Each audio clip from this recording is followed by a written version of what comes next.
racism, bigotry, discrimination. These things are no laughing matter.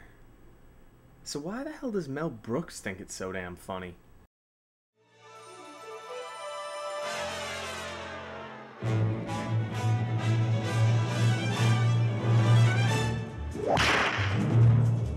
He rode a blazing saddle, he wore a shining star.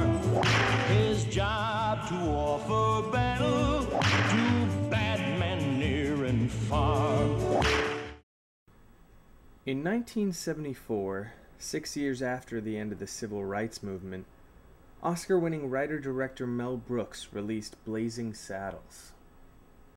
The film revolved around Bart, the first black sheriff in the western town of Rock Ridge.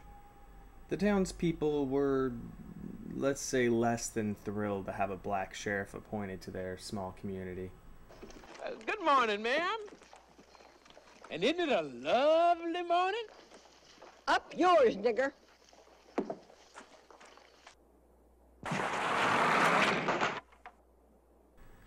This reaction is exactly what Hetty, It's not Hetty, it's Headley. Lamar, was hoping for when he convinced the governor to make Bart the town's new sheriff.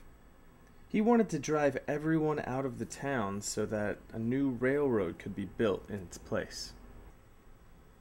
And just in case that plan didn't work, he also decided to do a number 6 on him.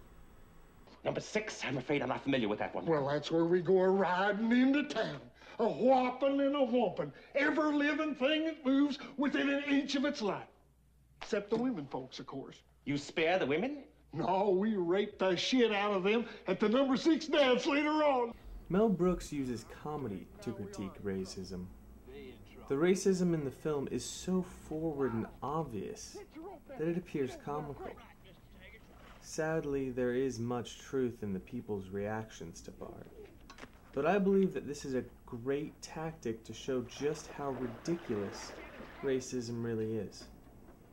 When racist comments are made, they seem to reflect more on the person saying them than who they're targeted towards.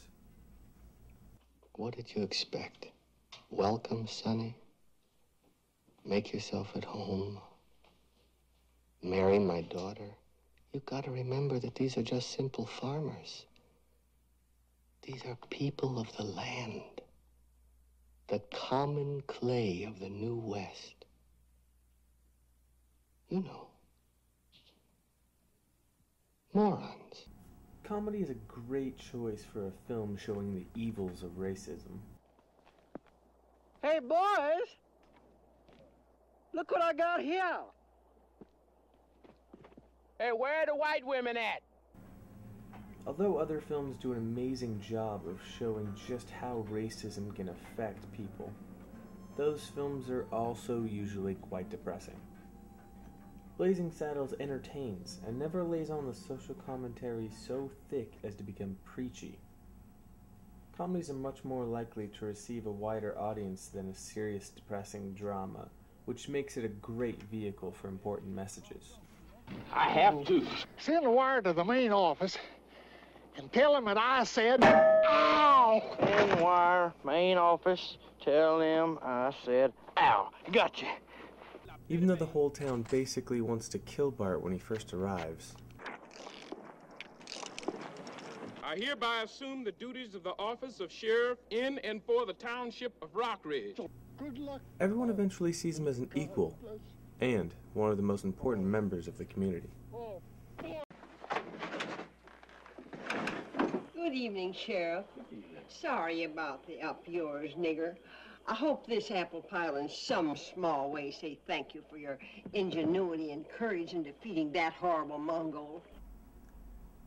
In closing, Blazing Saddles is an amazing example of a film that successfully mixes an anti-racism theme with great comedy. It also has two things that any great film should not go without: an old woman being beat up, Ow! Oh! Ow! Have you ever seen such cruelty? Oh! and, my personal favorite, a man punching a horse.